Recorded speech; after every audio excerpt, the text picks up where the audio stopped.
السلام عليكم. طبعا مرة لبعض يدق مدى براوة معاوناتك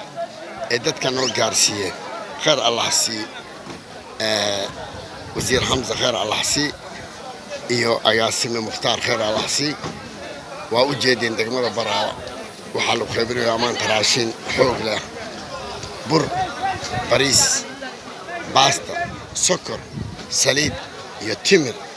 iyo digir waxyaalo fara badan ayaa la qaybinaya insha Allah taala